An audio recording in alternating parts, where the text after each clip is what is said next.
Be Honest with Dr. Yana.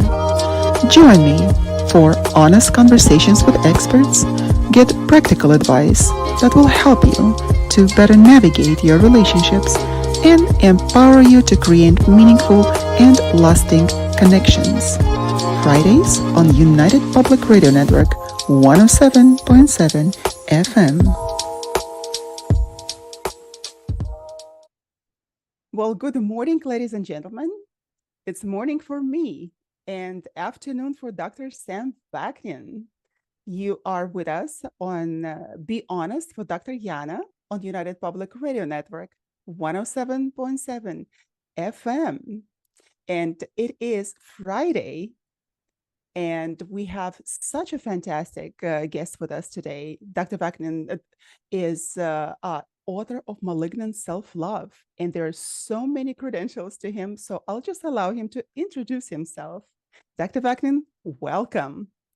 Thank you for having me. I will not take too much time to introduce myself. I'm the author of Malignant Self-Love, Narcissism Revisited. It was the first book ever written about narcissistic abuse. I also popularized this term in the 90s, in the early 90s. I'm a visiting professor, a former visiting professor of psychology, and currently a professor of psychology and business management in Ciaps. So let us move to the topic of the day. And please call me Sam. It will be a better use of the time. All right, Sam, or Dr. Sam.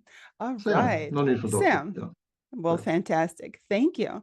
Well, today we would like to talk about narcissism and how to survive it. Well, we know that narcissism is a psychological term, as most of us have heard it, that refers to personality trait. I was going to say threat, which can be a personality threat, or a disorder characterized by a heightened sense of self-importance, a constant need for admiration and attention, and lack of empathy for others. And people with narcissistic tendencies often exhibit a grandiose sense of their own abilities and achievements, coupled with a belief that they are entitled to a special treatment and recognition. Now, nowadays, we use this term all the time in our everyday life. What we do is label people being narcissists immediately when they disagree with us, when they wrong us, or when they just say some unpleasant things that we don't like. But what is narcissism in reality, and how we can deal with us to protect ourselves from actually this malignant disorder? Dr. Vaknin, what is narcissism? I know that we have beaten this topic to death over the past decade, right, in the media, but not many of us know what it is exactly, what do we eat with, and how do we protect ourselves? So let's start on this topic. Well, first of all, we should distinguish between narcissism as a clinical entity, as a diagnosis, and you have read some of the criteria needed in order to diagnose narcissistic personality disorder in people. Very few people have narcissistic personality disorder. It is estimated that around 1% of the population. However, many more people, probably another 5% of the population at least, they have something called narcissistic style. Narcissistic style is like narcissism light. It's self-centeredness, a lack of empathy, exploitativeness, and so on and so forth, but which do not reach a clinical level. So these are subclinical narcissists. And because so many people are narcissistic, we tend to label everyone a narcissist. And this distinction is very important between narcissist and narcissistic. Narcissistic is a style, personality style. Narcissism, pathological narcissism, is a severe mental illness, one of the most severe known. And so there's a huge difference between the two. Second thing, we should distinguish between narcissism as a clinical construct, as a concept in psychiatry, and narcissism as an organizing principle of society, a way for us to make sense of life and of various actors in our immediate and distant environment. So we can make sense of politics, we can make sense of show business, of entertainment, using the principles of narcissism. Narcissism helps us to organize life, to make sense of life, to imbue our own life with meaning. So it's a philosophy, or even I would say an ideology. And again, we must make a clear distinction between narcissism as a mental illness and the narcissism of collectives or societies or cultures or civilizations or groups of people. So these distinctions are very relevant. Now, narcissism can be defined in one of three ways, four ways actually. We can adopt a list of diagnostic criteria from the Diagnostic and Statistical Manual. There are 9 criteria, and if you meet 5 of them, you can be diagnosed with narcissistic personality disorder. That's one way. It's an antiquated way, not very recommended. The second approach you can find in the 5th edition of the DSM, Diagnostic and Statistical Manual, and it is known as the alternative model. It's a descriptive model of narcissism, how narcissists cannot do intimacy, how they have problems with other people, how they are antagonistic, how they don't really care about you, etc., etc. It's a descriptive literary model. That's a second approach. The third approach is actually the approach of the majority of humanity, and that is to deny that there is such a thing as pathological narcissism. In a book known as the ICD, the International Classification of Diseases, which is a diagnostic manual of all of humanity except the United States, some parts of Canada, some parts of the UK. The rest of the world, they use the ICD. And in the ICD, there is no narcissistic personality disorder. There isn't. There is simply a list of traits, for example, dissociality and so on. And if you have some of these traits, you could be described as a narcissist, but it's not a mental health diagnosis in the ICD. So actually, the majority of the world don't accept, do not agree that there is narcissistic personality disorder or pathological narcissism. Why is it so? Because there is a huge debate whether some things we call mental illness are actually not mental illness at all. Consider, for example, psychopathy. The psychopath is someone who rejects society, rejects rules and laws and mores and conventions and norms, someone who is defiant, someone who is reckless, someone who couldn't care less about other people, is callous, is ruthless, is ambitious. Okay, not a nice person, not someone you would like to marry, not someone you would like to have a partnership with. But is this a mental illness? I doubt it. I don't think it's a mental illness at all. Well, that would be a part of narcissism and also the borderline personality disorder. Psychopathy or antisocial traits appear in narcissism and borderline. But I'm talking about the extreme form of antisocial personality disorder known as psychopathy. I think the very word antisocial immediately demonstrates that this is not a mental illness. This is a problem of society. It's society's problem. It's not the individual's problem. So similarly, narcissism, is it really a mental illness? Or are these simply a-holes, jerks, people who are not nice, not pleasant? But if you're not nice and not pleasant, it doesn't mean you're mentally ill. It's a problem, our tendency to pathologize and medicalize behaviors that used to be absolutely normative or common in the past is a major problem. The DSM has grown from 100 pages in 1952 to 1,000 pages today. Well, we love over-pathologize everything. Now, even the PMS in women, now it's a mental disorder. It's a category. And coffee drinking, believe it or not. Oh, and what is this? Yeah, I knew you were mentally ill. Coffee drinking and internet, overusing the internet, and gambling. So we pathologize behaviors, and that is wrong. We should never pathologize behaviors.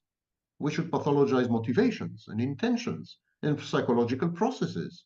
Yes, that's Well, legitimate. and this is the behavior that has the consequences. That is why, in my understanding. It is not the role of psychologists and psychiatrists to take care of society. That is the role of the courts and the police and politicians. That's not the role of psychiatrists. Psychiatrists shouldn't say psychopaths are bad for society, so they are mentally ill.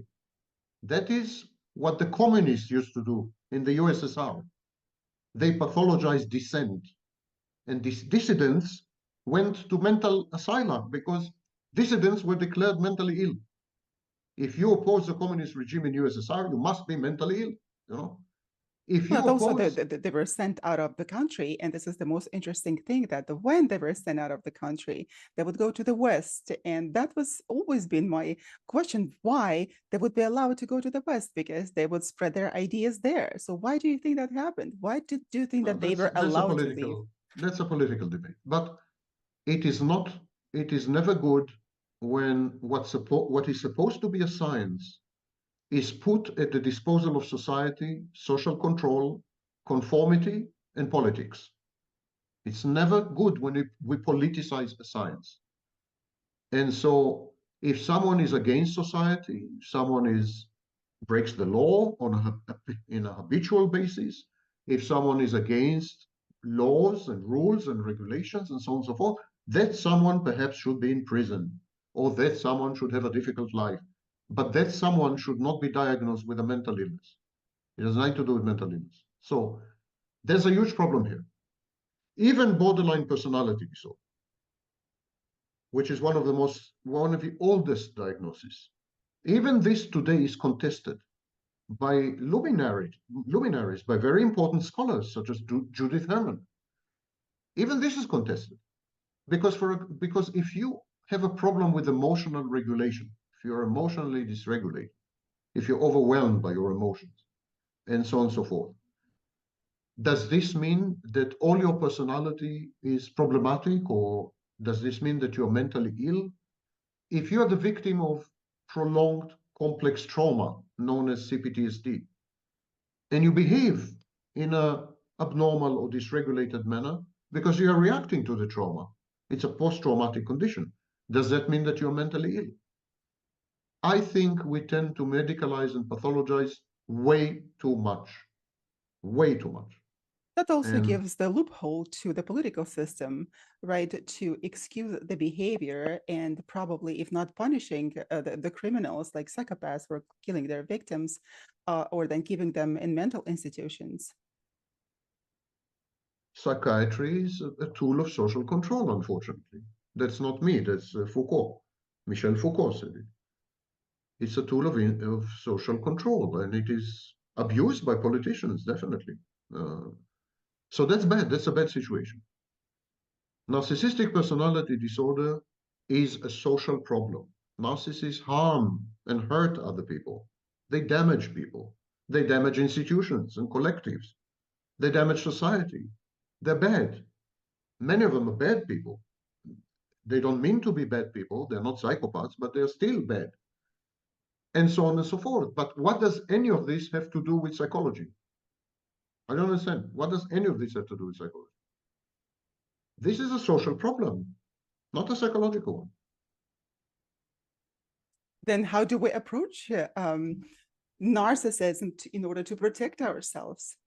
As long as we mislabel and misclassify narcissism as a mental illness, we're in trouble.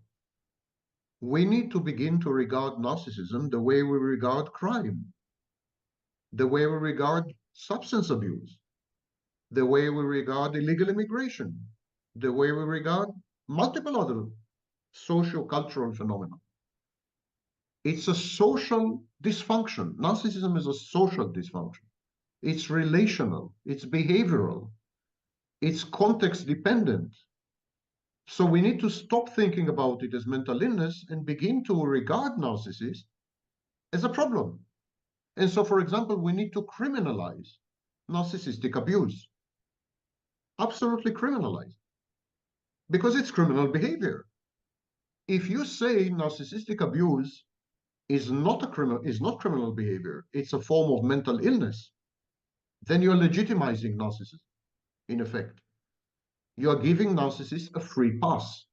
You're saying they can't help themselves, they're mentally ill, you know? So they abuse people, yeah, it's very bad. No, no, no. You should keep away from narcissists. It's not good for you. But, you know, they're mentally ill. You should keep away from them because they're mentally ill. Rather than say, you should keep away from narcissists because they do bad things, and we should punish narcissists because they do bad things, including in prison, by imprisoning them. We rarely have this approach, and all you hear in the West exactly is that it is a form of mental illness. And a lot of people, when they come in contact with severe forms of narcissism, sometimes sometimes they flee the person, they run away. However, a lot of them, in the people who come to me as well, they say that, oh, they can't help themselves. And I love them, but they cannot help themselves. So that is why I'm there for them. So I am so glad that you're speaking of narcissism in these terms, because that changes the rules of the game. I want to make, with your permission, a very important distinction, which confuses people. This problem confuses people. It is true that most narcissistic behaviors are driven by unconscious processes. It is true that the narcissist is not aware of his or her true motivations. That part is true. The narcissist is driven by early childhood conflicts, by early childhood abuse and trauma, by the need to obtain narcissistic supply, and all this is submerged in the unconscious. All this is submerged. So narcissist, as opposed to a psychopath, because a psychopath knows exactly what he's doing. Psychopath is premeditated, cunning, scheming, and truly evil. A narcissist, as opposed to a psychopath, is essentially a psychopath but without any premeditation, without any planning, without it, just automatic psychopath, kind of robotic psychopath. Yeah.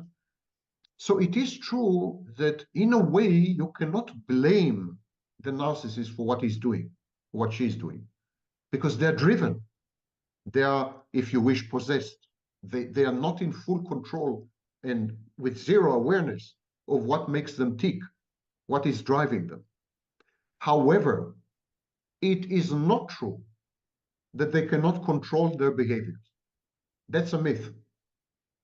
So these are two separate issues, two distinct issues. You could be not aware of why you are behaving the way that you are behaving and still be able to control your behavior. Even if you don't know why you are behaving in a certain way, you could still choose to not behave that way. Now, I can prove to you easily that narcissists are fully in control of what they're doing. When you put a narcissist in prison, their behavior changes dramatically. They cease to be narcissists. Absolutely. There's no hint of narcissism. They're not grandiose, they're not abrasive, they're not offensive, they're not aggressive. Everything vanishes. They're not exploitative. When you put them in prison or in the army, in environments where there is a threat of retaliation, when they're afraid, when they're intimidated, when they know that if they misbehave, there will be deadly consequences. Suddenly, all these behaviors vanish overnight. Poof. All of them. Not one of them. All of them. So it means the narcissist is in full control. Full control. They know exactly what they're doing. They don't know why they're doing it. I agree. Well, nevertheless, they do. They do know the consequences of their behavior. Yes, they know what they're doing. They know the consequences, and they simply don't care. They simply don't care. It's as simple as that. And when they do care, they modify their behavior. Now, do you think that the narcissists are really capable of love? Now, you said that they can care for somebody, and probably in their own way they do. They're capable of loving someone, a partner, a spouse. So how do their love differ from the love of other people? No, narcissists are incapable of any positive emotion, especially love. But they are capable of cathexis. Cathexis is a term borrowed from psychoanalysis. It means emotional investment. So narcissists are able to cathect. They're able to emotionally invest in another person because that other person caters to their needs. That other person is useful to them in some way. That other person gives them sex or services or a sense of safety, object constancy, or supply, narcissistic supply, sadistic supply. So as long as a narcissist is getting something out of someone, as long as the narcissist can take something from someone, they would be emotionally invested in that someone. The same way you're emotionally invested in an expensive car or emotionally invested in your new laptop or your new smartphone. You're very attached to your smartphone. If I were to take away your smartphone from you, you'd be devastated. Or the same way we're invested, for example, in pets. Most of us, not everyone, but most of us are invested in pets. But I think it's closer to the smartphone allegory. Smartphone is extremely useful. Smartphone organizes our lives, caters to most of our intellectual and other needs, keeps us aware of reality. Smartphone is very, very essential. And also tends to our narcissistic tendencies as a social And yes, validation. if we use social media and so if I were to take the smartphone away from you, you would be devastated. I'm sure. I know I would be. And it's the same with the narcissist. The narcissist is emotionally invested not in any person, but in the benefits of being in touch with that person, of being in a relationship with that person. That's very far from love. Narcissists are incapable of any positive emotion, not only love, because in early childhood, the narcissist has learned to associate positive emotions with pain. Narcissists learn that to love mommy is to be in pain, to be hurt, for example. So narcissists are terrified of emotions. They have negative emotions. This is known as negative affectivity. They have negative emotions. So they're capable of anger. They're capable of envy. Envy is a dominant feature of narcissism. So all the negative emotions are safe because when you have negative emotions, you inflict pain on other people. Negative emotions mean you're in charge. You can hurt other people. You can damage other people. Positive emotions mean other people can hurt you. Other people can damage you. Other people can cause you pain. Love is vulnerability. So narcissists don't do that. Inside the narcissist, there is a reservoir of shame and, and guilt and rage. And the narcissist is terrified of getting in touch with this reservoir. The narcissist builds fortresses and firewalls and constructions around the shame, contains the shame, so that he never has to be in touch with these emotions because these emotions are life-threatening. When the narcissist defenses collapse, this is a process known as decompensation. When the narcissist decompensates, his defenses collapse. He is unable to obtain supply. He is humiliated in public. He is shamed in some way. He fails. He collapses. He's defeated. In all these situations, when there are no defenses, the narcissist gets in direct contact with his shame and with his anger and so on. And then the narcissist falls apart, clinically becomes a borderline, emotionally dysregulated, and with a heightened risk of suicide. That is so important to point this out. And I'm so happy that you did, Sam, because this is also a part of borderline and psychopathy. And we're hoping to discuss it for the next several episodes. And I know just recently you mentioned, and that has just gotten to the core of mine. And I was thinking that that is so profound.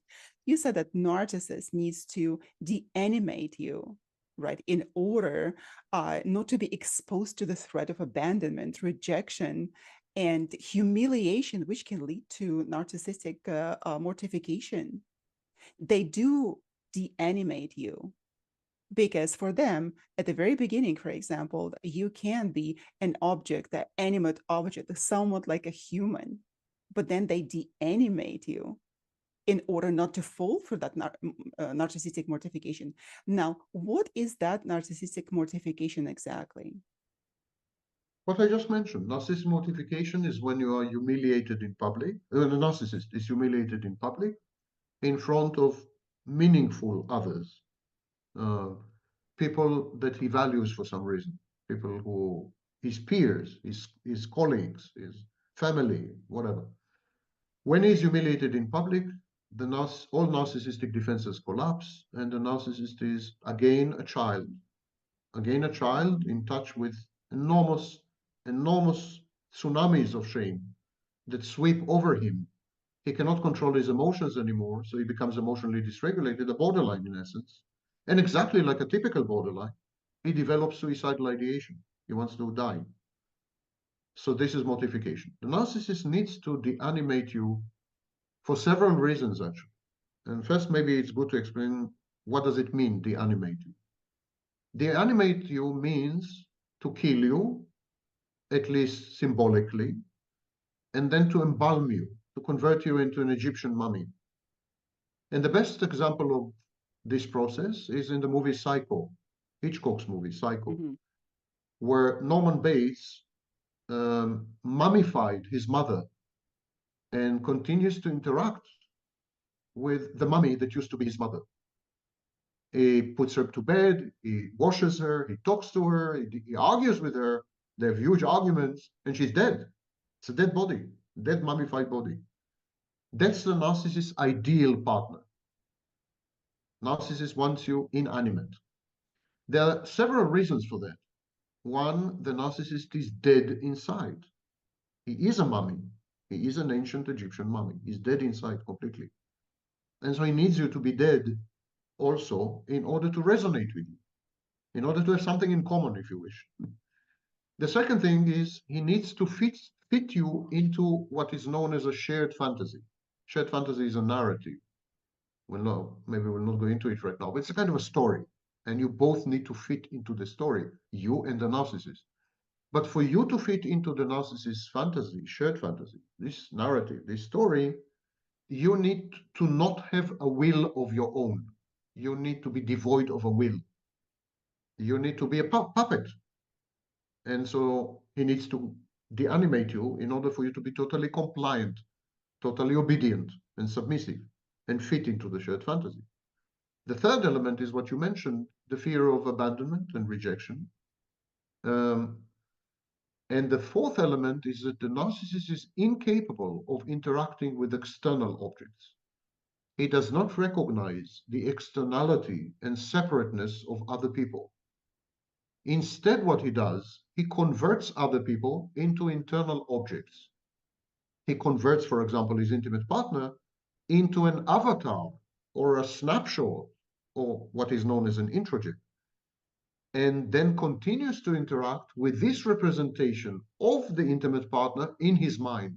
So his entire interactions are interiorized. Everything happens inside his mind. Nothing happens outside him. Everything is internal.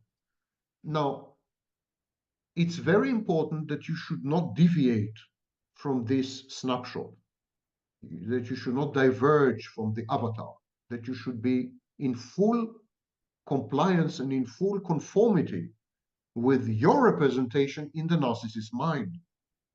In short, it's very important that you lose your personal autonomy, your independence, your ability to make decisions and choices, your mobility.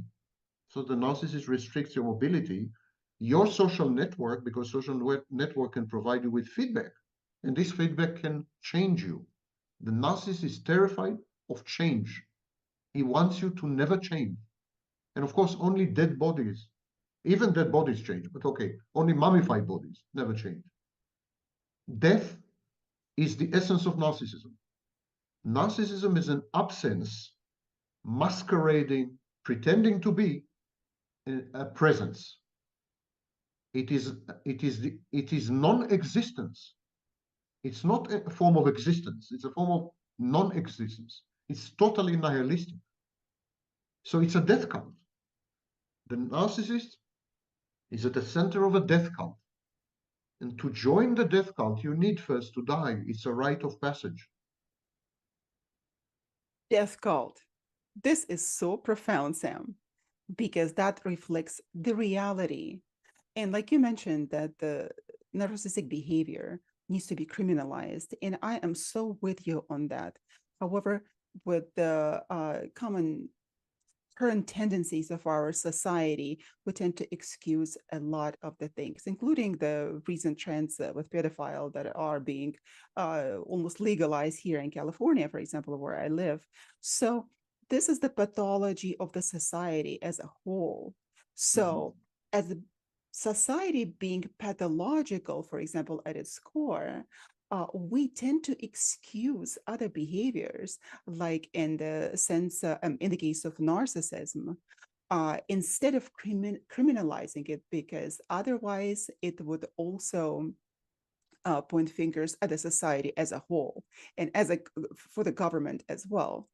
So I don't think we only excuse. I think we glorify. We glorify narcissistic behaviors, and fake it till you make it, or awaken the giant within, or you can be anything you decide to be. Or if you only think hard enough, everything will happen. The law of attraction and all this nonsense. These are all forms of magical thinking, and all forms of grandiosity, and all forms of narcissism. We glorify narcissism. We made it the centerpiece of Western civilization. And it started a long time ago, not now. It started 300-400 years ago. that with this form of magical thinking, that is one also of the tendencies of the narcissists, also to impose on their victims, as well as a magical thinking, and ensnare the victim and totally subdue the personal willpower, and then yes, to turn the person into that avatar and to keep the person this way. And a lot of the times we don't understand it, and it is so important for you, for us to have this conversation, or for you to point this out, because there is a huge difference between the narcissistic behavior and pathological narcissism.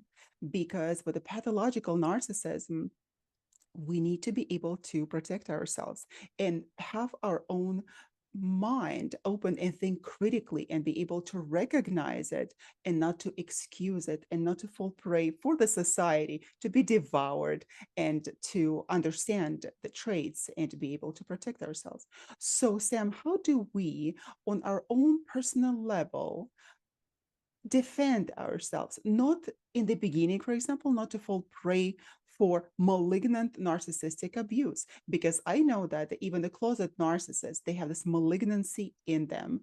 How do we protect ourselves in the beginning before we even gotten into a relationship with them?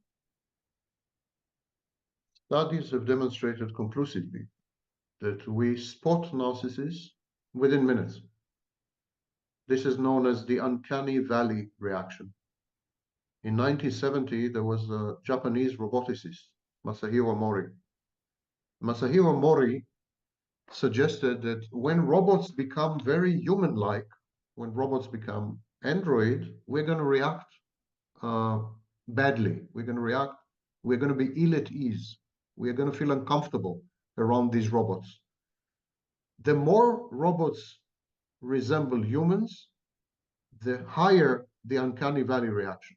So it's not true that when robots will look exactly like human, we're going to feel comfortable around them.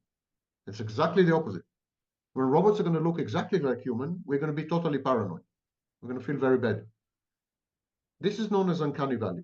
There is uncanny valley reaction to the presence of narcissists and psychopaths. We spot them and we react this way with discomfort. Something doesn't fit. There's There's a false note. Something is off key.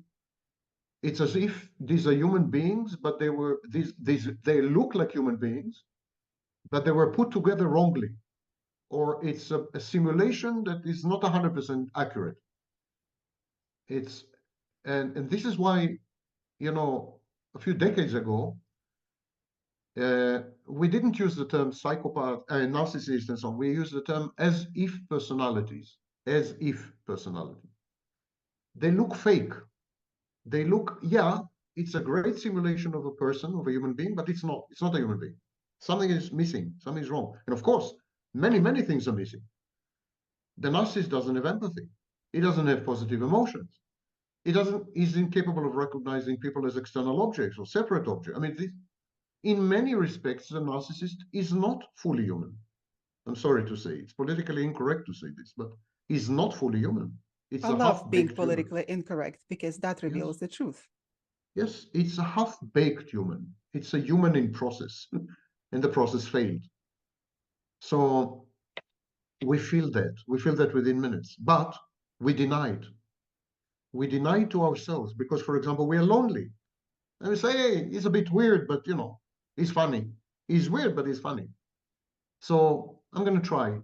So people date narcissists and they date psychopaths, and they go on dating them, even though they have felt uncomfortable in the first 5 minutes. But they deny it and they lie to themselves because they're lonely, because they, you know, they are at an age where they feel they have to. They have to, you know, have children or be in a couple or whatever.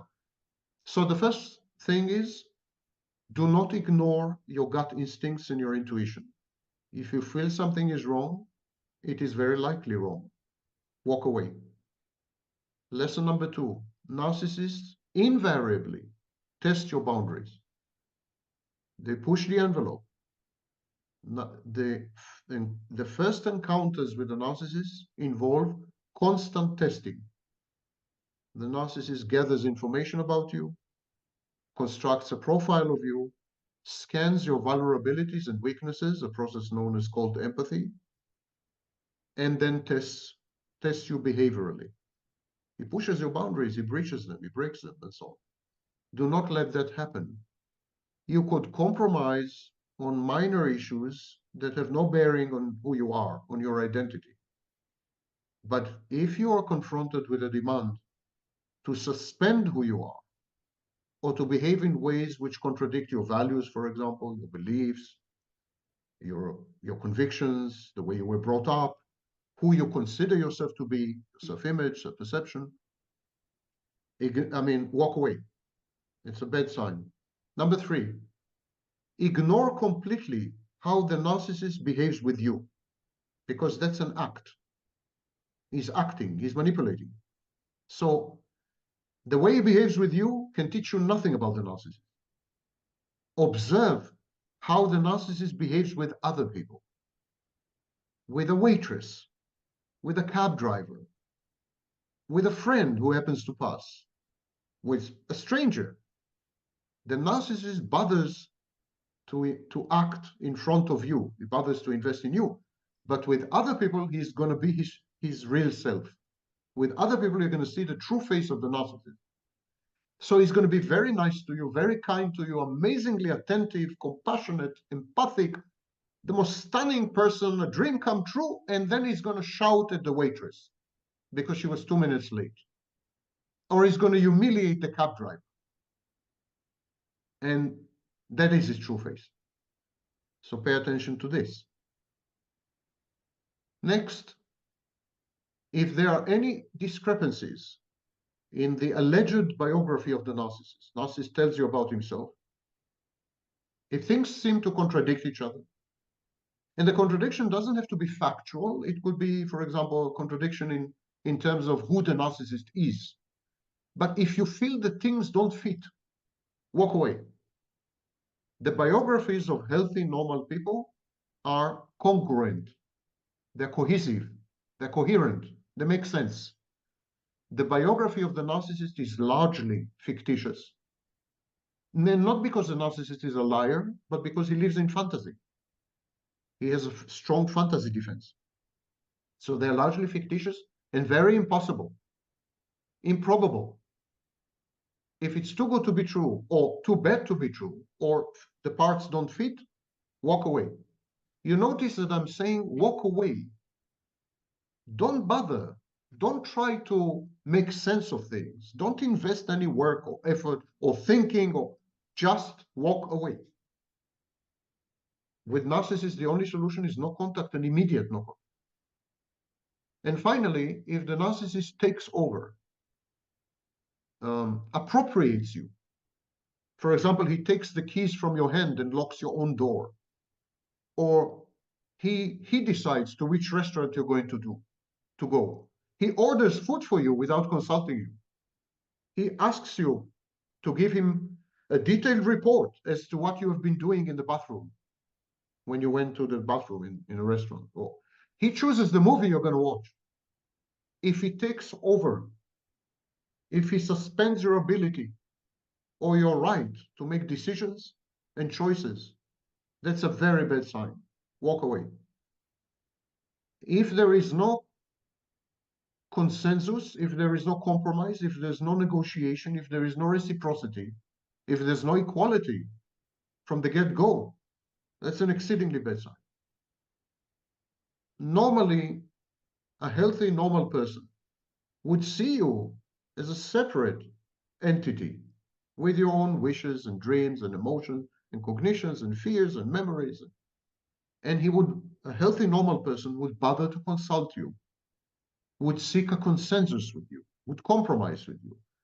You would seek your opinion. You would agree together on what to do, where to do, and how to do it. Not the narcissist. The narcissist is immediately the boss. You're not even an employee. You're an extension. You're an object. You have no mind of your own. You're not allowed to make decisions or choices on anything whatsoever. This kind of dominance is very, very sick, very problematic. Another thing that I forgot, alacrity, the speed. The narcissist would offer you marriage on a second date if he is very slow. And he would plan to have 3 children with you, including the names. He would agree on the names on the third date. The speed, there's something wrong about the speed. Alacrity is called. Is if the narcissist is fast forward, is like, speed 16 rather than 1. And this is intended to overwhelm you, to disorient you, so that you can't think straight, because you're flooded with demands and expectations and a change in perspective and new scenarios. And so it's absolutely intended to disorient and dislocate you, so that your ability to reason rationally is suspended. So if the person you're dating or talking to or working with is moving too fast on anything, by the way, not only romantically, but on a job offer or a partnership offer, whatever it is, this speed is a major, major alarm, major red sign. What about then of different kinds of narcissism? So is this the pattern of all the types, or just a malignant narcissism, or perhaps something like a closet narcissist can also do as well? The covert narcissist, it's also known as shy or vulnerable or fragile narcissist. The covert narcissist does exactly the same, behaves exactly the same, but he does this under the guise of being someone else. So he would, for example, be overly modest. He would be very modest, but ostentatiously modest. Like, look at me, how modest I am. Yeah. This is known as pseudo humility. He would be passive aggressive.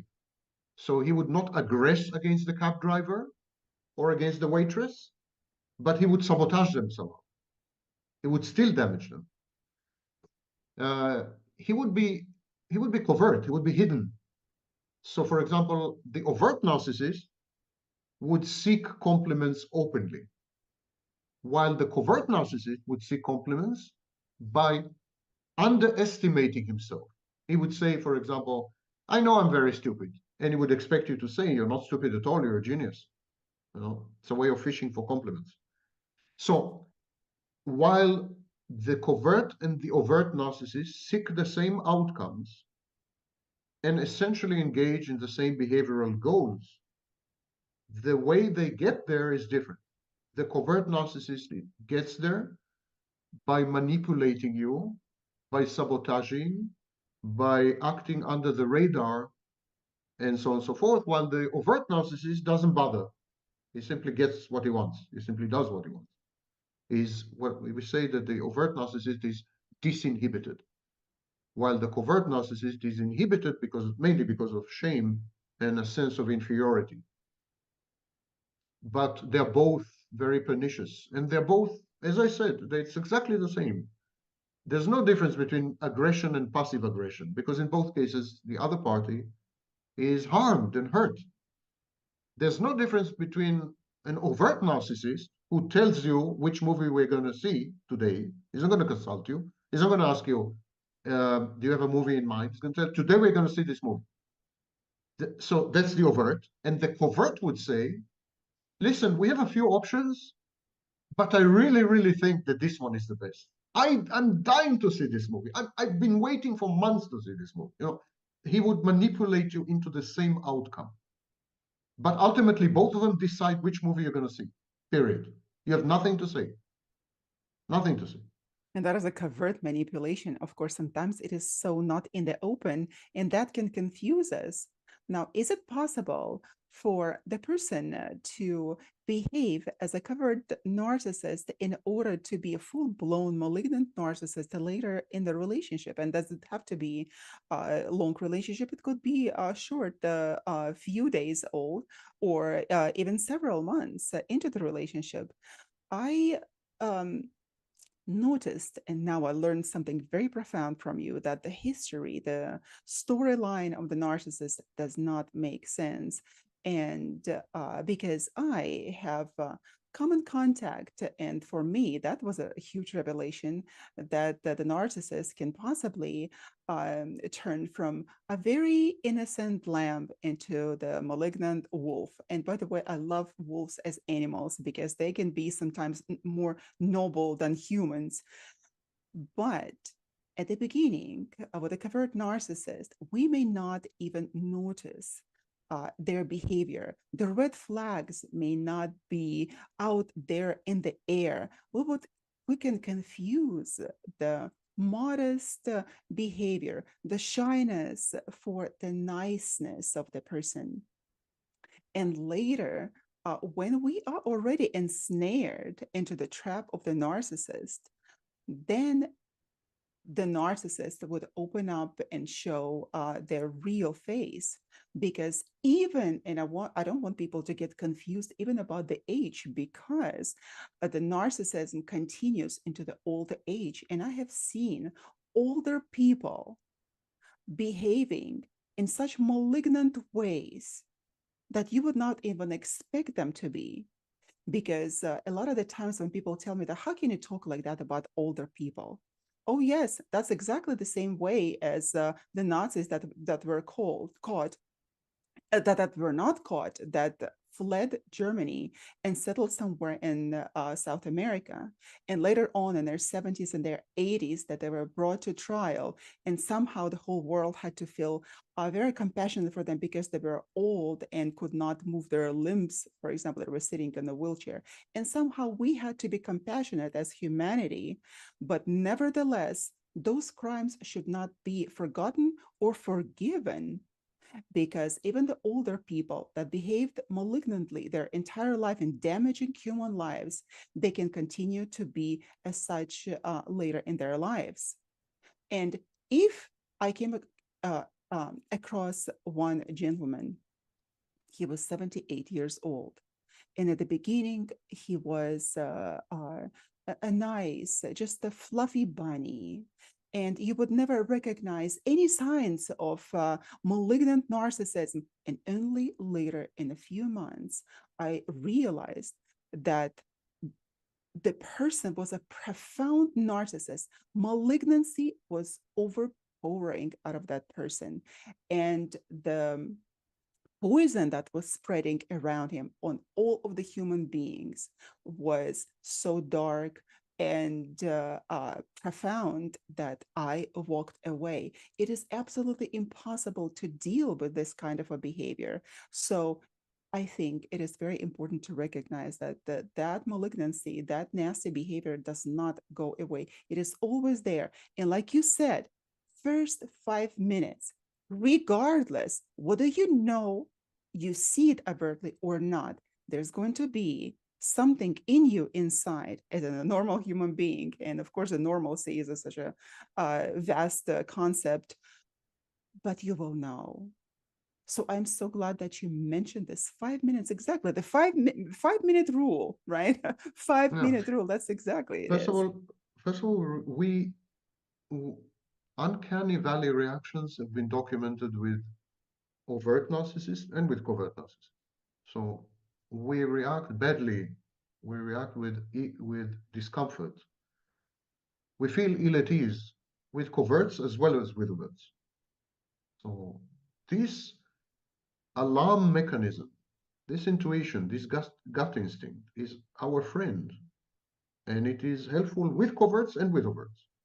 However, it is true that once we have denied the uncanny valley, once we have suppressed it, once we have said, I'm going to ignore my gut instinct, I'm going to ignore my intuition, at that moment, the covert narcissist has an advantage because the covert narcissist is a much better actor. Covert narcissists learn to act because covert narcissist is a failed overt narcissist. It's what we call collapsed. It's a collapsed overt narcissist. The covert narcissist is someone who wanted to obtain supply and failed, cannot obtain supply. So he's collapsed. And so this kind of person has learned to act, to pretend, to fake, to lie. So once we have decided to ignore our intuition, to ignore our gut instinct, which tells us to run away, once we've decided to ignore that, the covert has an advantage because the covert is a much better actor. And then it's very difficult to tell that it is a narcissist. Cognitively, it's difficult. Our cognition doesn't help us. It's very atavistic. Narcissism is a very atavistic thing, very primitive. It's animal to animal. It's not mind to mind or brain to brain. It's animal to animal. There is no type constancy. In other words, a covert can become overt, and overt can become covert. Somatic can become cerebral, cerebral can become somatic. There's no type constancy. It's a myth. It's not true that the narcissist is one and the same all his life. It's absolutely not true. A typical narcissist has experienced all the various subtypes of narcissism in his life. And it is true that narcissism doesn't abate and doesn't disappear until the end of life. It's a lifelong lifespan. We call it lifespan. It's a lifespan disorder. It's lifelong. So In they some are, it's people, incurable. it's incurable, of course. It's even untreatable. You can modify some behaviors of narcissists in the short term, only in the short term. They relapse. It's a lot like alcoholism. They relapse. You teach them to change some behaviors. For 3 months, they're okay, 6 months, and then they go back to who they used to be. But it is true, however, that in some narcissists, the antisocial behavior, the antisocial aspects of narcissism become better with age, ameliorate with age. So only the antisocial part. While with other narcissists, actually the condition becomes much worse because it's much more difficult for them to obtain supply. They're less good looking. There is cognitive decline. So they don't have as many assets as they used to have in order to attract prey. They're predators. Now they are old predators. Old predators find it very difficult to hunt. The hunting becomes more difficult, so that creates a lot of aggression, frustration, aggression. So they become worse. Many narcissists become worse with age, and some narcissists become more gentle with age. They're less antisocial, less psychopathic. One last comment. Malignant narcissism is a combination of narcissism, psychopathy, and sadism. So not all narcissists are malignant. Actually, only 3% are malignant. Malignant narcissism today is known as psychopathic narcissism. And it's a very, very, very bad combination. It's a kind of dark personality, but not subclinical, fully clinical.